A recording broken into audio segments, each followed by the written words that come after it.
What's going on? Today I'm going to be reviewing Regrettable Tattoo in a new area. As you can tell, it's completely different from how I usually shoot my videos. So I'm looking way over here, as you can tell. So let's begin.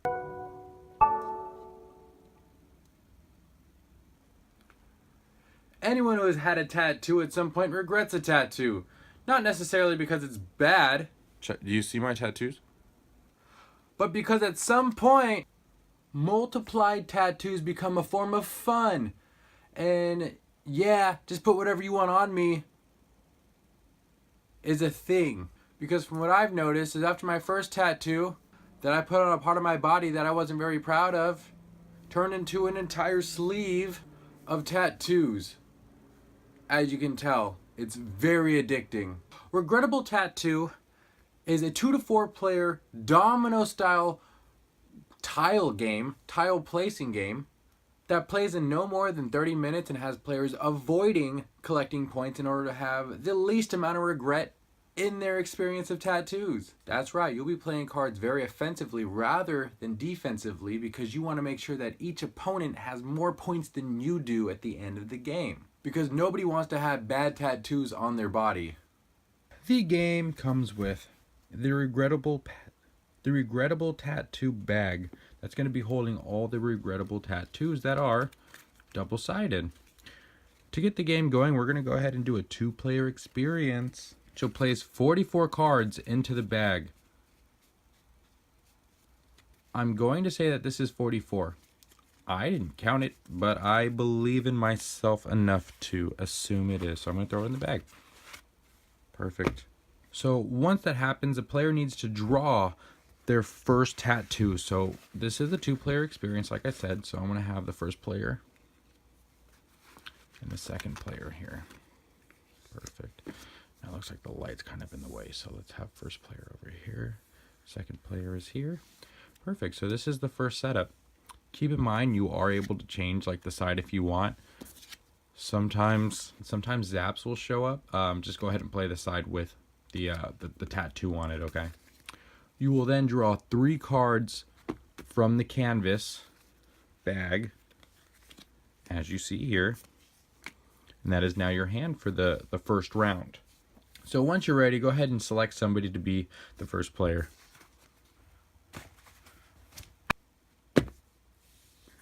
All right, looks like he's the first player. So he's going to look at his cards, and he's going to play these cards offensively or defensively. And how they're played is kind of like a domino effect. So you'll see how there's like blues and reds and yellows, right?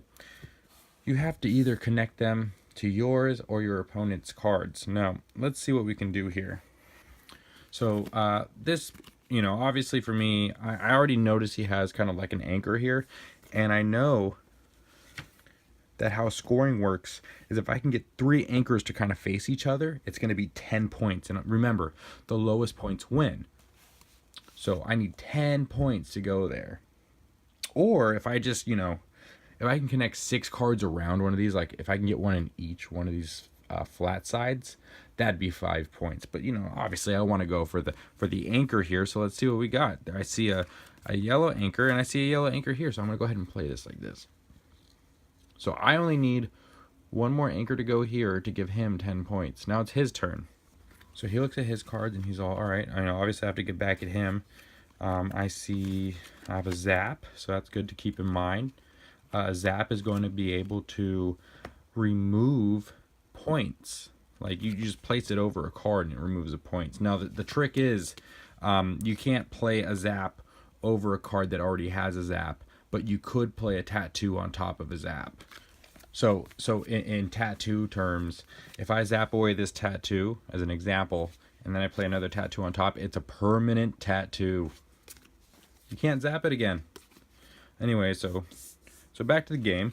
He's like, what can I do? What can I do? Well, I don't have any, unfortunately, I don't have any anchors, but, I don't want my yellow anchor to end up here. So what I'm going to go ahead and do is, looks like if I play these, since they do match, right? Yellow to yellow, like dominoes. Yellow to yellow, yellow to yellow, but no anchor, that doesn't score. So I'm kind of lucky there. And I put my points down, and then You know, now it's this player's turn, and they're like, well, I don't want that to happen, but I see a red here, and I don't have any red. Ooh, a red anchor, so I'm gonna go for this one now.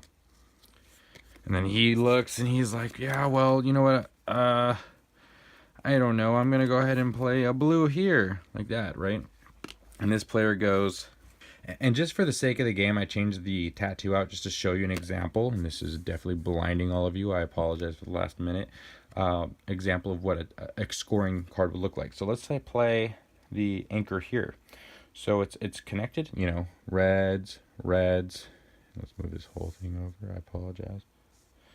But the blue's connected here. Dominoes, right? So the blues, reds, right? But then all the anchors are facing each other. That's 10 points. This guy has 10 points and I have 0. So it's very likely he is going to lose at this point in time. So then he goes, he's like, oh, okay, I don't know. I'm just going to go ahead and do, I'm going to zap it away. Perfect. The 10 points are gone. The zap removes that tattoo. Any points that were, like if they had 6 cards around this, you know, it has the anchors, whatever, is gone. That is no longer scoring as points. Okay, so now that that's over, right, the 3 cards are used, the player who has the canvas bag will draw 3 new cards, like that, and then pass it to the opponent, who will also draw 3 cards. And you'll just keep repeating this, playing cards out each round, and when you run out of cards, your 3 cards for each round, you'll draw new cards. Make sure to pass that back and forth.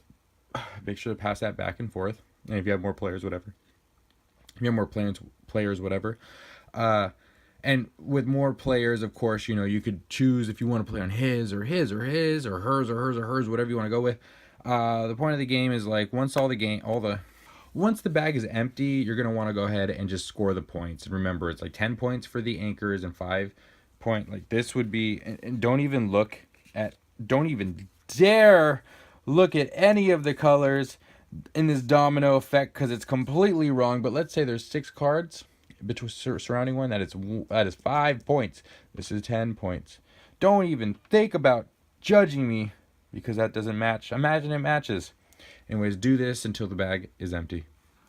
I'm going to preface this next part with I literally cannot be very conspicuous or inconspicuous, actually, about how I'm going to read the next part of what I wrote, because the way I set this up in this awesome new area, my computer's way over here. So I apologize in advance.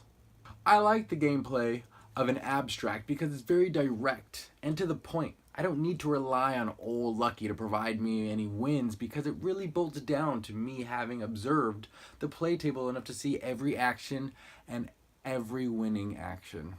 Each unique tattoo is absolutely regrettable, and double-sided cards give you the greatness of these tattoos twice.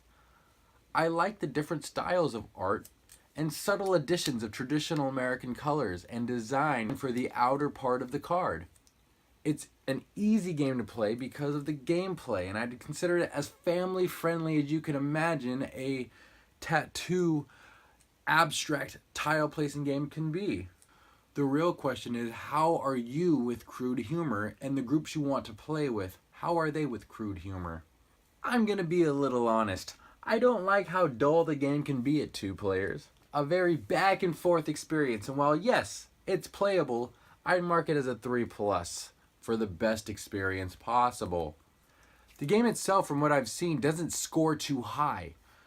Most of us were playing around the 5s and 10s just because we've had so many ways to deflect some of the cards that would give us, like the triangle experience or something like that, would give us points. We were able to deflect those points off. If a player isn't being proactive with their cards, a game can end with one player at 10 points, one at 5, and one at 0. Where's it gonna go? Scoring isn't hard, just time consuming, and realistically can be avoided pretty easily if you collect enough zap cards, as I was mentioning earlier.